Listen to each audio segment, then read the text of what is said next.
What is going on? I'm one African mystic here. Listen, it's Friday night, working a little bit late, but look, let me share something with you. Okay, something that when I do my sales therapy and enrollment mastery, sales therapy for high ticket closers, weekly calls, my monthly membership that I have, message me for details if you're interested.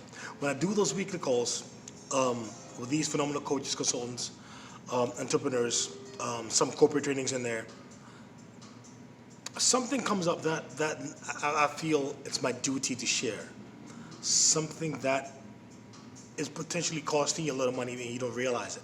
Something that is stifling you, impeding you, hindering you from scaling, from growing, from really hitting that credit coverage, from just scaling your business, making the multiple six figures a month, 6 figures a year, 7 figures, whatever the hell you want to do. Scaling is scaling, right?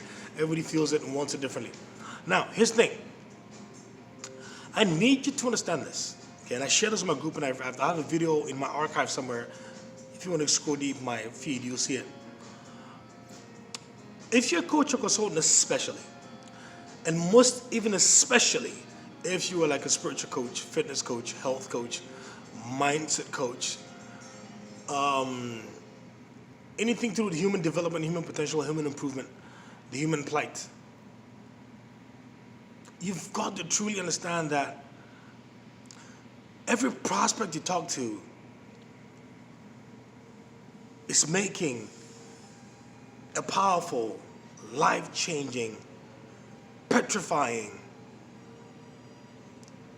emotional decision. They're not buying software. This is why I created sales therapy, because I came from a very heavy corporate background.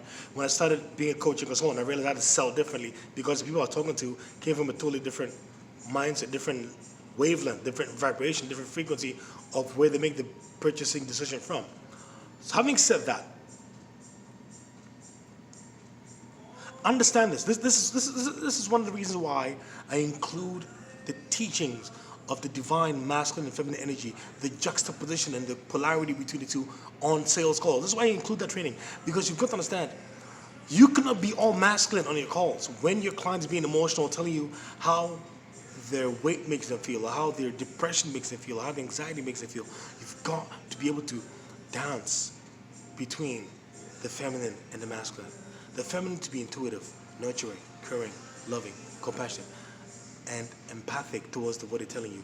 But the masculine also to be able to explain your solution, overcome their objections, for lack of a better term, close the sale, invite them on a partnership.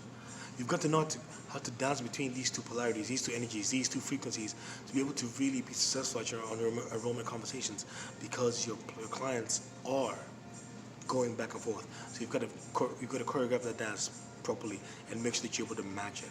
Make sure that you're able to meet them where they are and still be in control, and show strength, confidence, love, and compassion and boldness, so they can know, like, and trust you. Your prospects are making an emotional decision, a scary one. They're about to put it like this: they're about to commit to you the deepest, darkest secrets, deepest, darkest worries and anxieties and fears and doubts, in the hopes, because they don't know you can fucking fix them, but in the hope that you can solve their problem. Something they've probably been dealing with for years. You gotta understand that. So when you start really realizing the shoes your prospects are wearing, you're able to have a deeper understanding of their needs when you ask the right questions for them to tell you. You're able to be present and be empathic and sympathetic and present enough to really realize the fucked up shit they're going through. This knowledge right here has changed a lot of my clients' businesses, especially those in niches that I mentioned. You can't go on a call being all masculine and asking open-ended questions and diagnosing the problem like you're a goddamn doctor. Even though you have to have a doctor mindset, you don't have to have the doctor vernacular. You don't have to have the doctor energy. You have to have the doctor mindset in order to diagnose the problem and go deeper to find out what it is and then make your prescription. But you've got to be able to float between the two, dance between the two, and match them where they are. It is a scary decision they're making. Something they've probably gone on many calls before you and have not made yet because they're scared. They have doubts. They have fears. Sometimes even fear that they themselves might not be able to do it. Fear that they might not be able to trust you. So you have to hold and create that space that they can feel safe in, so that when you stretch out your hand and say, hey, John, I got you, let's go, come with me, I got you, they can just stretch out their hand, hold it, and feel taken care of. Don't be in your call. I do call reviews as part of my sales therapy in Roman mastery. I do call reviews, and I've heard prospects crying, talking about their problems to one of my clients, one of the coaches who was talking to them, and the coach's response is so masculine. Oh, I totally understand that. That's not the kind of response you give to someone when they're crying to you. Oh my God, my health is so bad. I'm so scared I'm gonna die soon. Your response should not be, oh, I can totally understand that. What's wrong with you? Excuse my language, but I love what I do so much. I love empowering you to use your gifts to help people so much. When I see them making these kind of, I won't say mistakes, when I see that you have these kind of deficiencies, it hurts my soul. Because you're missing out on the opportunity to help that person because you didn't know better, or you didn't know to zig instead of zag. That's why my weekly course is so important. That's why sales therapy is so important. I talk about these things. I'm sorry I'm fired up. I reviewed 2 calls today from my clients, and I've already given them the feedback. And these people that we're talking to needed the help so much, but the sales conversation just did not go the right way. So, and they new clients to me, so now they'll know better. Okay, now they're more equipped to deal with the deep, dark secrets and the emotion that prospects are coming with. I don't want you to miss out on the opportunity to serve someone because you were in your masculine when you should have been the feminine, or you're in the feminine when you should have been the masculine, or you said this instead of that. My job is to make sure you are enrolling these people, serving the shit out of them, making money doing it. I'm passionate about this. And this is one of the things I do. There are many arms of my enterprise, but this is one of the things I do. This is my love child. This coaches, consultants. Put yourself, and if it's not me, find somebody else that can coach you on how to do these calls to the best of your ability. So you can enroll these people and make money doing it. But most importantly, serve your purpose.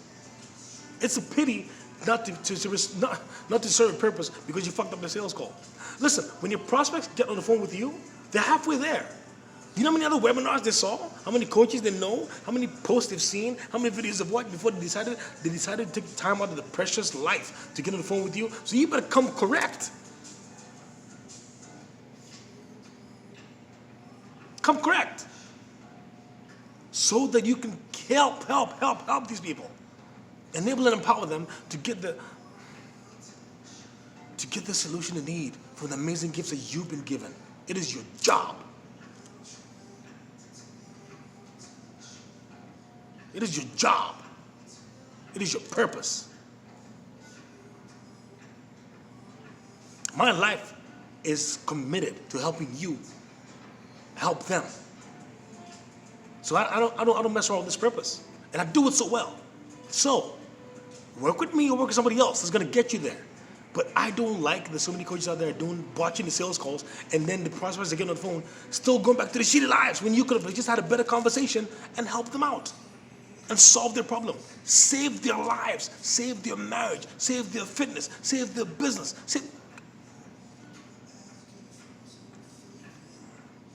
I need to start writing things down because I get emotional about these things. I love what I do so much. I know the impact. Here's the thing. I know the impact you make. I've worked with over 1,000 coaches. I know the impact you make. I've seen your testimonials. I know the lives you change. So I want to make sure I give you all the power, the tools that you have to enroll as many people as possible and serve the shit out of them, change lives, make an impact, and you make money doing it, and you serve a purpose, and you're fulfilled, and you're edified. And if I'm not the one for you, find someone that you vibe with that will get you there.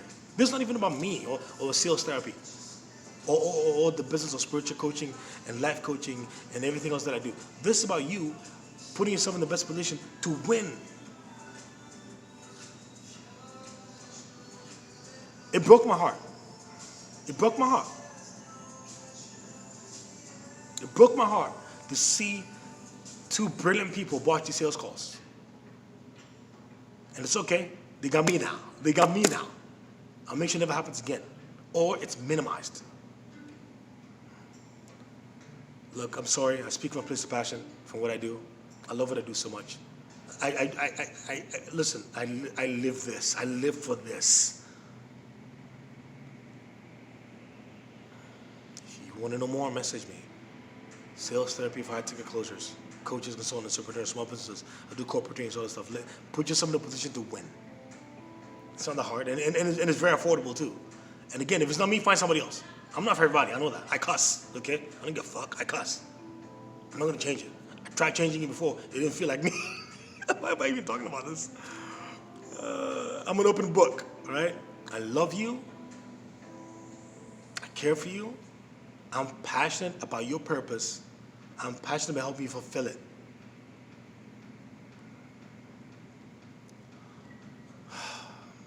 Make it a wonderful weekend, okay? Mystic is a little misty in the eyes, so I'm just gonna call it a little, let's call it an evening. Talk to you soon. Make it a wonderful day. Make it a wonderful weekend. Spend time with your family. Indulge in some self-care. All right.